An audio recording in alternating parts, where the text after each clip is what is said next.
रक्त और हमारा शरीर। बच्चों, हम जो पाठ पढ़ रहे थे आगे उसे समझते हैं।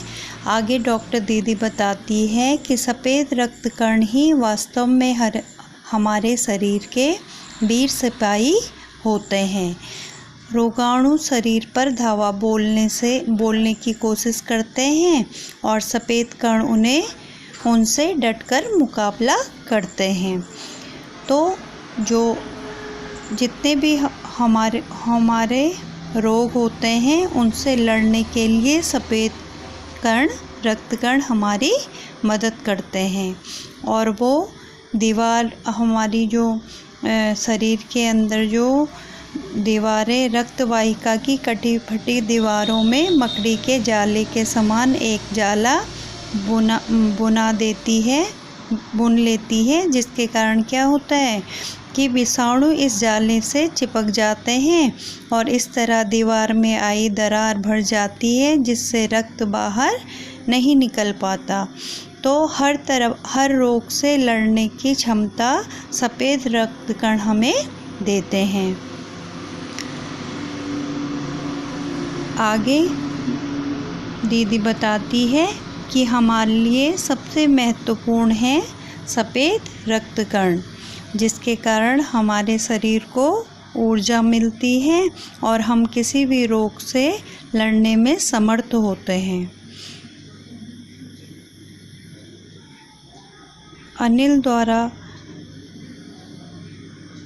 कई प्रश्नों के उत्तर जो डॉक्टर से पूछे जाते हैं, सभी प्रश्नों का उत्तर देकर डॉक्टर उसके मन में उठे प्रश्नों का उत्तर देकर उसका मन शांत करती है और अनिल को इस प्रकार रक्त से संबंधित सभी जानकारियाँ प्राप्त हो जाती हैं।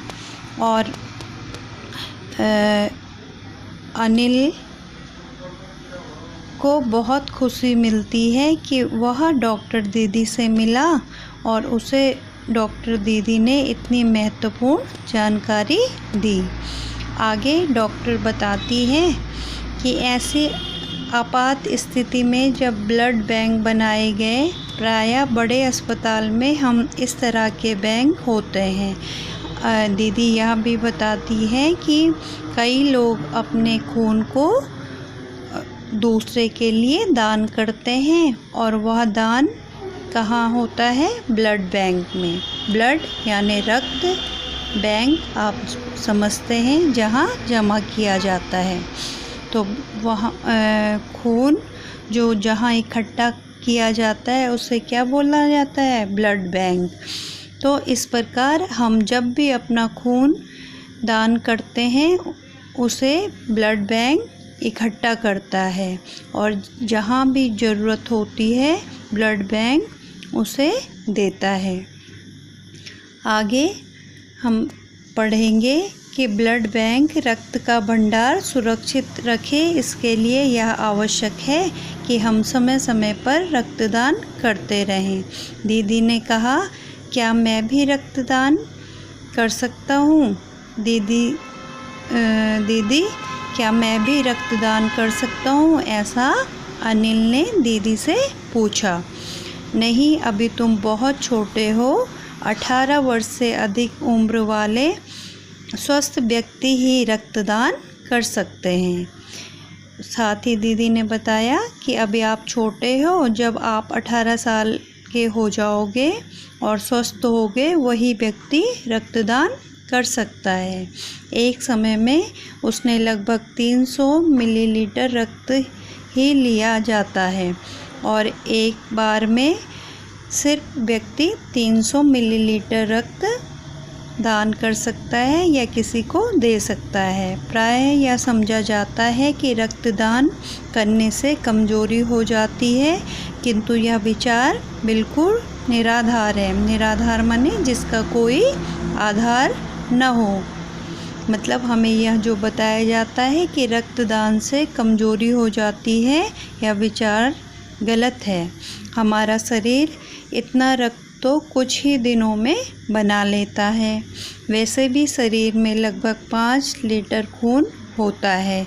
इनमें से यदि कुछ रक्त कुछ खून हम ज़रूरतमंद व्यक्तियों के लिए अगर दान कर जाएं तो इससे बड़ी क्या बात हो सकती है। मतलब हमें अपना खून ज़रूर दान करना चाहिए। फिर तो बड़ा होने पर मैं नियमित रूप से रक्तदान किया करूँगा, अनिल ने कहा। तो अनिल को भी यह सारी जानकारी अच्छी लगी और अनिल ने भी यह निर्णय लिया कि मैं बड़ा होऊंगा तो मैं रक्तदान ज़रूर करूँगा। तो दीदी खुश होकर कहती है शाबाश अनिल, और डॉक्टर दीदी अनिल को शाबाशी देती है। तो इस प्रकार आप खून में क्या क्या कण मौजूद होते हैं और खून हमारे जीवन के लिए कितना महत्वपूर्ण है और किस प्रकार खून हमारे शरीर में बनता रहे, और इससे संबंधित सारी जानकारी आपने इस पाठ में पढ़ी और आप इसे फिर से दोबारा पढ़ेंगे। इस वीडियो को अगर समझ में ना आए तो बार बार देखिए, आपको सभी कुछ समझ में आएगा। थैंक यू बच्चों, धन्यवाद।